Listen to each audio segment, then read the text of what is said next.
তার ক্ষমতার মসনদ টেনে নেওয়ার মতো কোন রাস্তা সে খোলা রাখে নাই। আমার আল্লাহ বলেন ফাআতাহুমুল্লাহু মিন হাইসু লাম ইয়াহতাসিবু, সব পথ যখন বান্দা বন্ধ করে দেয়, মানুষের আসার জন্য কোন রাস্তাই সে খোলা রাখে নাই, তখন আমার আল্লাহ বলেন ঠিক আছে, আমার বান্দার উপর জুলুম করে করে তুমি তোমার ক্ষমতার পতনের সমস্ত ছিদ্র পথগুলি বন্ধ করে দিয়েছো, এবার স্বয়ং আমি আল্লাহ তোমাকে পতন ঘটাবো। আমি আল্লাহ যার পতন ঘটাই 14 গোষ্ঠী নিয়ে দেখ আমার আল্লাহর হাত থেকে তুই তোর ক্ষমতা রক্ষা করতে পারিস কিনা। পারো না। আমার আল্লাহ যখন কাউকে পাকড়াও করার সিদ্ধান্ত নেন, খোদার কসম খেয়ে বলি দুনিয়ার সমস্ত শক্তি মিলে আমার আল্লাহর হাত থেকে তাকে রক্ষা করার উপায় না। জুলুম, অন্যায়, অবিচার মাত্রা যখন চূড়ান্ত সীমা লঙ্ঘন করে, তখন আল্লাহ পাক রব্বুল আলামিন নিজে পাকড়াও করেন। আর আল্লাহ যখন নিজে পাকড়াও করেন, তখন তার পরিণাম এরকম ভয়াবহই হয়। আল্লাহ আমাদের সকলকে শিক্ষা গ্রহণ করার তৌফিক দান করেন। মুহতারাম হাজিরিন, আমি একটা কথা বললাম, একটা কথার অর্ধেক বললাম যে লোভ, এটা যদি দুনিয়ার সম্পদের লোভ হয় এটা খুব খারাপ জিনিস। দুনিয়ার ক্ষমতার লোভ হয় এটা খুব খারাপ জিনিস। ক্ষমতার লোভ, সম্পদের লোভ মানুষকে ধ্বংস করে ছেড়ে দেয়। সম্পদ খারাপ জিনিস না, ক্ষমতাও খারাপ জিনিস না। আল্লাহ আপনাকে ক্ষমতা দিয়েছে, এই ক্ষমতা দিয়ে আপনি বিনয়ী হন, মানুষের সেবা করেন, মানুষের উপকার করেন। যতটুকু পাওয়ার আল্লাহ আপনাকে দিয়েছে, সেই পাওয়ার দিয়ে মানুষের উপর অহংকার করতে চান না। সেই ক্ষমতা দিয়ে মানুষের অধিকার কেড়ে নিতে চান না। সেই ক্ষমতা দিয়ে মানুষের অন্যায় ভাবে মানুষের সম্পদ, মানুষের ইজ্জত লুণ্ঠন করতে চান না। সেই সম্পদ দিয়ে আপনি মানুষের উপকার করেন, সেই ক্ষমতা দিয়ে মানুষের উপকার করেন। এই ক্ষমতা এবং এই সম্পদ ভালো জিনিস। খারাপ হলো সম্পদের লোভ, আর ক্ষমতার লোভটা হলো খারাপ। সম্পদ খারাপ না, ক্ষমতাও খারাপ না, খারাপ হলো সম্পদের লোভ আর ক্ষমতার লোভ। এটা হলো খারাপ দিক বললাম। আবার এই লোভ খুব ভালো জিনিস, যদি লোভটা হয় আল্লাহমুখী। লোভটা হয় কোনমুখী? আল্লাহমুখী লোভ যদি হয়, কল্যাণের লোভ, ভালো করার লোভ, আখিরাত কামাই করার লোভ, নেকি কামাই করার লোভ, সওয়াব কামাই করার লোভ যদি কারোর মধ্যে থাকে, এই লোভ এটা অতি কল্যাণকর, অতি মঙ্গলময়। আল্লাহ পয়গম্বর ইরশাদ করেছেন, হাদিসের মধ্যে এসেছে, লা ইয়াসমা'আল মুমিনু মিন খাইরিন হাত্তা ইয়াকুনা মুনতাহাহুল জান্নাহ। লা ইয়াসমা'আল মুমিনু মিন খাইরিন হাত্তা ইয়াকুনা মুনতাহাহুল জান্নাহ। যে ব্যক্তি আল্লাহর পছন্দনীয় ঈমানদার হবে, সে কোনদিন আখিরাতের লোভ কোনদিন সে সংবরণ করতে পারবে না। তার মধ্যে শুধু আখিরাতের লোভ বাড়তে থাকবে, বাড়তে থাকবে, বাড়তে থাকবে, হাত্তা ইয়াকুনা মুনতাহাহুল জান্নাহ। যতদিন পর্যন্ত সে খোদার জান্নাত পর্যন্ত না পৌঁছতে পারলো, ততদিন পর্যন্ত তার অন্তর থেকে খোদার জান্নাতের লোভ এক চুল পরিমাণ কমবে না। এই জন্য আখিরাতের লোভ বাড়াই, আসুন আখিরাতের লোভ বাড়াই। হযরত রাসূল আকরাম সাল্লাল্লাহু আলাইহি ওয়াসাল্লামের সিরাতুন নবী থেকে আমরা এই চমৎকার কল্যাণের এই প্রতি অগ্রসর হওয়া, আরো বেশি কল্যাণ অর্জন করতে চাওয়া, এটার একটা চমৎকার আদর্শ আমরা সিরাতুন নবীর মধ্যে খুঁজে পাই। নবী করিম সাল্লাল্লাহু আলাইহি ওয়াসাল্লামের আদর্শ এটাই ছিল। কোন একটা স্তরে গিয়ে তিনি ক্ষান্ত হয়ে যান নাই, কোন একটা স্তরে গিয়ে তিনি মনে করেন নাই যে হ্যাঁ অনেক হয়েছে, আর ভালোর দরকার নাই। এটা কোনোদিন আল্লাহর নবী মনে করেন নাই। বরং আরো বেশি ভালো কিভাবে করা যায়, আরো বেশি কল্যাণ কিভাবে করা যায়, আরো বেশি ইসলামকে বিজয়ী কিভাবে করা যায়, মানুষকে আরো বেশি কল্যাণ কিভাবে পৌঁছানো যায়, এটা আল্লাহর নবীর জিন্দেগীর প্রতি মুহূর্তে নবীজি শুধু কল্যাণের দিকে, মঙ্গলের দিকে দুর্বার ছুটে চলেছেন, দুর্বার গতিতে ছুটে চলেছেন। যারা নবীর আদর্শ অনুসরণ করতে চায়, আমরা সিরাতুন নবীকে যারা আমরা ফলো করতে চাই, আমাদের দায়িত্ব এবং কর্তব্য হলো নবীর এই উত্তম আদর্শটাকে নিজের মধ্যে ধারণ করা। কি আদর্শ বললাম? যে কল্যাণের দিকে খালি অগ্রসর হয়ে যাওয়া, কোথাও গিয়ে থমকে না দাঁড়ানো, কোথাও গিয়ে এই কথা মনে না করা যে বাস যতটুকু হয়েছে আর দরকার নাই, না, আরো আগান, আরো আগান, আরো আগান। যতদিন পর্যন্ত জান্নাত পর্যন্ত গিয়ে পৌঁছতে না পারলাম, ততদিন পর্যন্ত মুমিনের চলার গতিতে কোনো স্থিরতা নাই। মুমিন কোথাও গিয়ে থমকে দাঁড়াবে না, ইনশাআল্লাহ। রাজি আছেন?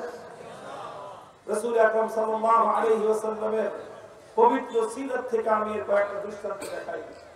দেখেন, আমার নবী নবুয়ত লাভ করলেন, নবুয়ত পেয়ে গেলেন, আল্লাহর পক্ষ থেকে সর্বোচ্চ কল্যাণ তিনি পেলেন, কোরআন তিনি পেলেন, ওহী তিনি লাভ করলেন। ওহী, কোরআন, ইসলাম তিনি পেয়ে মনে করেন নাই যে বাস আমার তো সবকিছু পাওয়া শেষ, আর কিছু করার নাই, এমন মনে করেছেন না। আল্লাহর নবী এই ওহীর দাওয়াত নিয়ে, ঈমানের দাওয়াত নিয়ে, তাওহীদের দাওয়াত নিয়ে আল্লাহর নবী মানুষের দুয়ারে দুয়ারে ছুটে গিয়েছেন। কথা বলে ঠিক কিনা? তিনি ক্ষান্ত হন নাই, ক্লান্তিহীন ভাবে পথ চলেছেন, মক্কার মানুষের কাছে কাছে গিয়েছেন। পবিত্র মক্কায় এমন কোন মানুষ খুঁজে পাওয়া কঠিন হবে যে মানুষের কাছে আল্লাহর নবী একবার, দুইবার, শতবার, হাজারবার ঈমানের দাওয়াত নিয়ে না গিয়েছেন। প্রত্যেকটা মানুষকে আল্লাহর নবী ঈমানের দাওয়াত দিয়েছেন।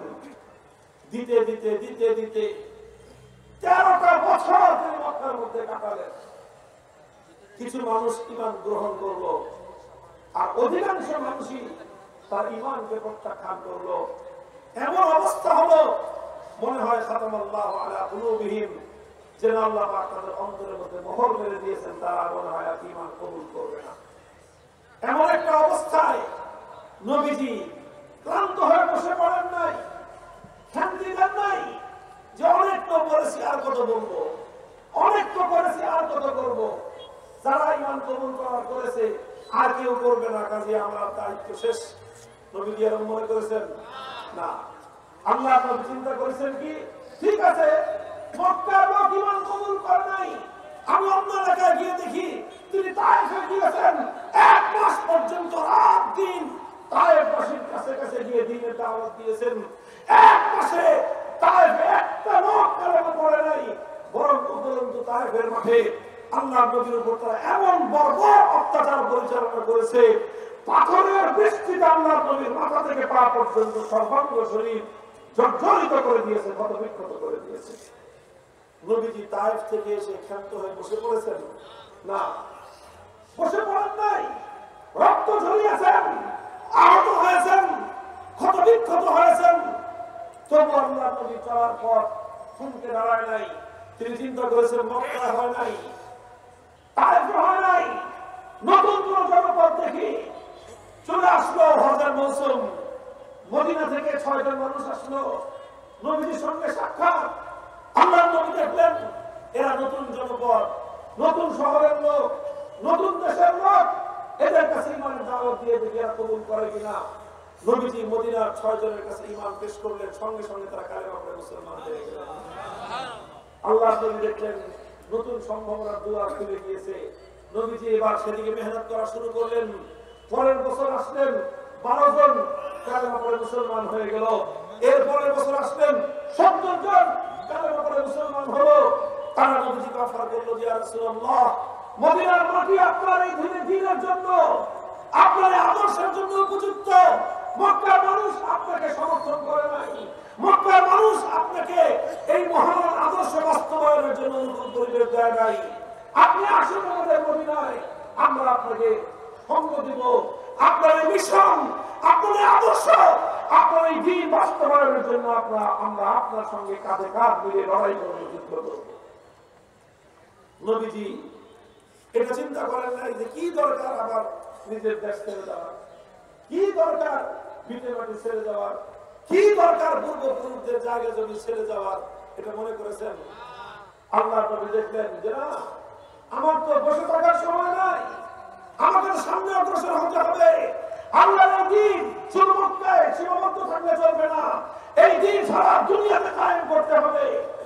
আল্লাহ নবী কথা চিন্তা করে মক্কার মতো পবিত্র জমিন ছেড়ে দিলেন, পবিত্র বাইতুল্লাহ যে শহরে সেই শহর ছেড়ে দিলেন, মসজিদে হারাম যে শহরে সেই শহর ছেড়ে দিলেন, জমজমের কূপ যে শহরে সেই শহর ছেড়ে দিলেন, হাজরে আসওয়াদ যে শহরে সেই শহর ছেড়ে দিলেন, যে শহরে তার জন্মভূমি সেই শহর ছেড়ে দিলেন, যে শহরে তিনি জীবনের 53টা বছর কাটিয়েছেন সেই শহর ছেড়ে দিলেন, যে শহরে তার বাপ মা 14 পুরুষ শুয়ে আছেন সব কিছু ছেড়ে দিলেন।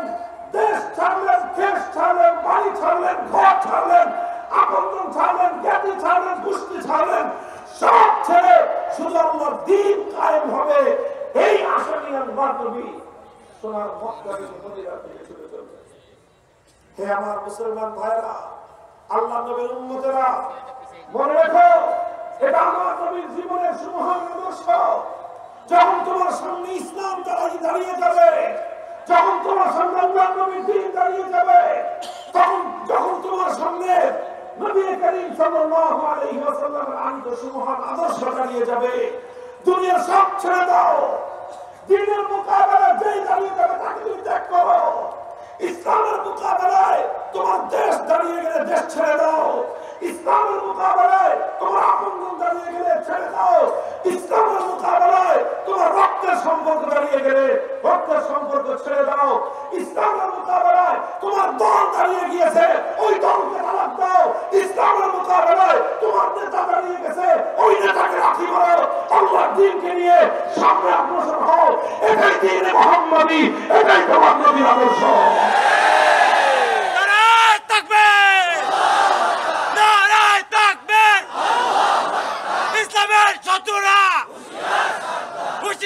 সাবধান, আল কোরআনের আলো সংসদে জালো, নারায়ে তাকবীর। নবীজি মদিনায় গেলেন, মদিনায় গিয়ে একটা নতুন পরিবেশ পেলেন। সেখানে 3 জাতি, একদল মানুষ একত্ববাদী মুসলমান ইমানদার, আরেকদল মানুষ তারা মূর্তি পূজারী পৌত্তলিক, আরেকদল মানুষ তারা ইহুদি। 3 জাতির বসবাস। নবীজি 3 জাতিকে নিয়ে একটা শান্তি চুক্তি করলেন যে আমরা 3 জাতি একসাথে থাকবো, কেউ কারোর সঙ্গে শত্রুতা রাখবো না, কেউ কারো বিরুদ্ধে ষড়যন্ত্র করবো না, কেউ কারো বিরুদ্ধে বাহিরের শত্রুকে সাহায্য করবো না। এরকম একটা শান্তি চুক্তি করলেন, সহাবস্থানের চুক্তি করলেন, যেটাকে ইতিহাসের পাতায় মদিনা সনদ বলা হয়, মদিনা চার্টার। সেই সনদের ভিত্তিতে মদিনাতে থাকতে আরম্ভ করলেন।